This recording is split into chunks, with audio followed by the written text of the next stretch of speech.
She served in the Senate and in the cabinets of 2 presidents. Now, Elizabeth Dole is an advocate for those she calls hidden heroes, the caregivers of wounded military veterans. It is a subject she knows a lot about. Her husband, former Senator and presidential candidate Bob Dole, was wounded in World War II. Senator Dole, welcome. Good to see you. Thank you. It's my pleasure to be here. Yes, we want to talk about hidden heroes because it's such an important thing, but I do want to get your take on a number of issues. First, how is Senator Dole doing? He is doing well. He's at his office today.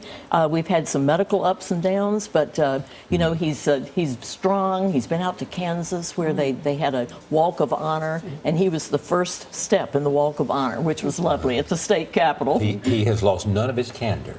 None of his candor, none of his humor, Charlie. He's just as funny and humorous as he's ever been. He suggested that his party and your party need repair. Yes, he certainly did. He indicated that, in fact, you know, I remember when he was chairman of the Republican National Committee, he took the door off of his office. He said, we need to have an open door. So what would he do and what would you do to fix it?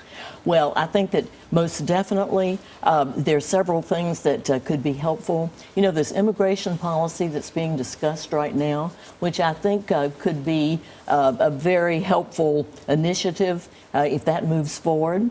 Immigration, certainly in terms of continuing sustained economic growth. And does the party have to reach out to women and young people and Latinos and everybody else that seems to not see? And I think we need to be careful not to be too rigid so that we seem to be unwelcoming to people who might want to come into the big tent.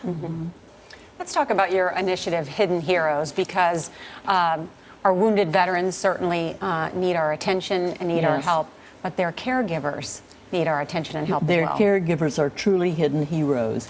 Just to give you an example, and what we're trying to do with my foundation is to increase the services and the support for these caregivers. Melissa Johnson, for example, from South Dakota, her husband was hit with a mortar blast. He came back with PTSD, TBI, traumatic brain injury, as well as legally blind. She had to give up her job. She was a teacher for 15 years. She had to give up that position and become a full-time caregiver. And there's really very little systemic help for the caregivers. It's just not known. So while certainly in terms of the wounded warriors, there's been philanthropic help, some national policies, solutions, but for the caregivers, they're virtually unknown, and just people don't recognize that there's a problem there. Now, you think about what that caregiver may be doing. It's a mother, a father, or a spouse, usually the spouse.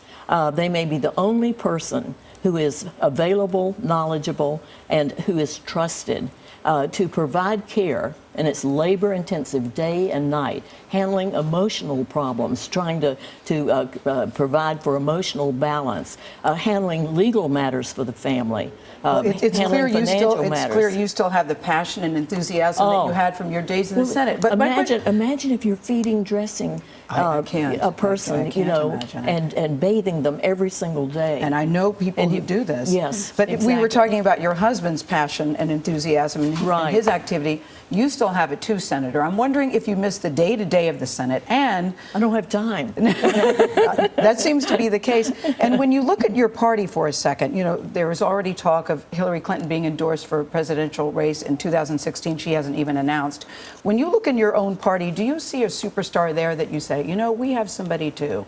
You know, or one or two somebody. It's very early right now. It seems like we just finished the last one. Never too early to talk about it. I know. So I know. I think we have a lot of excellent people in the party, no question about it. Do you have a name? As far as Hillary is concerned, that you know, I think clearly it's we can recognize that we're past the point of a woman being accepted as president, because she almost made it last time.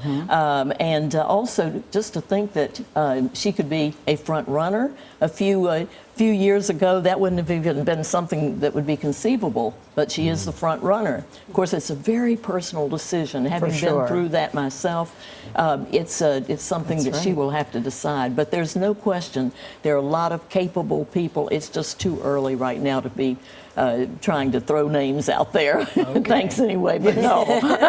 Yes, you're a diplomat too. I like it. Thank you, former Senator Elizabeth Dole.